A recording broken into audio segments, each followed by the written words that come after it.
नमस्कार,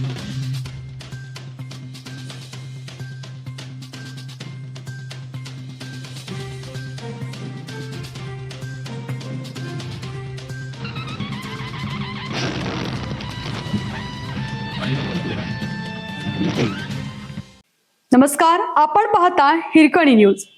हिरकणी न्यूज प्रत्येक क्षण ताज्या घडामोडी आणि महत्त्वाच्या प्रत्येक बातमीसाठी नेहमीच खळबळजनक. राष्ट्रवादीमध्ये भाजपचा स्लीपर सेल, बड्या नेत्याने व्यक्त केली शंका. उपमुख्यमंत्री सुनेत्रा पवारांना राष्ट्रवादी काँग्रेसच्या राष्ट्रीय सचिव सच्चिदानंद सिंह यांच्याकडून रिमांडर नोटीस बजावण्यात आली आहे. ही नोटीस 17 ऑगस्ट 2026 रोजी पाठवण्यात आली असून ती 9 जुलै रोजी पाठवलेल्या पहिल्या कायदेशीर नोटीसीची आठवण करून देणारी आहे.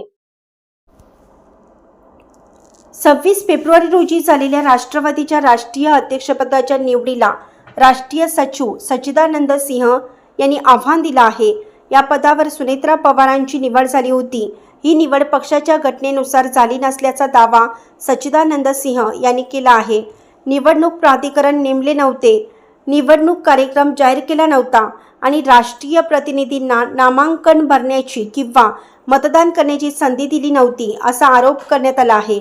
राष्ट्रवादीच्या राष्ट्रीय अध्यक्षा सुनेत्रा पवार, कार्यकारी अध्यक्ष प्रफुल्ल पटेल आणि राष्ट्रीय सरचिटणीस व निवडणूक आयोगाचे नोडल अधिकारी ब्रिजमोहन श्रीवास्तव यांनाही नोटीस पाठवण्यात आली आहे.